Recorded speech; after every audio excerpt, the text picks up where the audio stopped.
Standing here with Steve Pratt and his beautiful 1962 Dodge 440, a very rare car. We were walking around and I don't know that I've ever seen one. Tell us about it.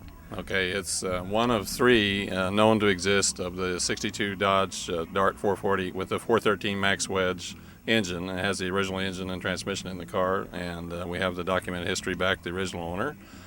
And it's really rare. Like I say, it's one of three known to exist. They built about 225 to 245 62 model Dodge Max Wedges in May and June of 62.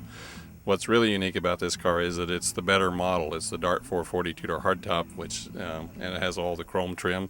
And the guy that ordered the car, we've talked to him down in California. He still lives there, and he ordered it from San Fernando Raleigh Dodge, and he lives in Van Nuys, and he ordered the car with radio, heater, deluxe steering wheel, clock, padded dash, which were all pretty rare options for they sound like common things, but most Max Wedge cars were post sedans, no radio, no heater, no nothing, because they're factory race cars.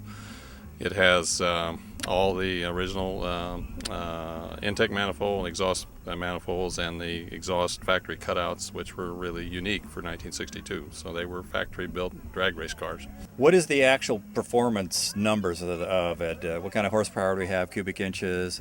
It's 413 cubes and 410 horse. This is the 11.5 compression ratio engine. They made a hotter one, which was 13.5 compression. This is 11.5 model, and it has a 391 rear end differential gears, which are factory stock. That's what it came with. So Transmission? It's a torque light, 3-speed torque light, 727, which is a rock solid transmission. So. How is it that a 440 designation is a 413 engine? Well, the Dart 440 is the model of the car. The engine's a 413. People always mix that up, but because later Chrysler in 1967 came out with a 440 engine.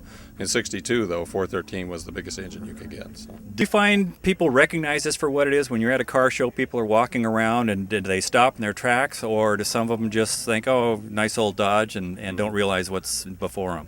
Well, people that are knowledgeable about cars know what the car is, but if you just have the car sitting here like it is now with the hood down, they don't, obviously there's nothing on the car that says it's a Max Wedge, so you have to open the hood. And it's kind of fun to watch people walk by, because they'll walk by and give it a glance, and then when they see, look under it, then they stop and really give it a once-over, and it's a lot of fun. It's a really fun car to have, because you just don't see them. There were very few built. Have you taken it out to the eighth mile or quarter mile drags or anything like that with it? No. Or is your insurance agent watching and you can't answer that? Well, actually, I could do that, but with the insurance we have, but I prefer not to. I like to drive the car and show the car, and I'm a little hesitant to try to drag race a car that's 47 years old now. So. Well, Steve, it is an absolutely beautiful car. Thank you very much for allowing us to have it on the Vintage Vehicle Show, and very unusual. I like that.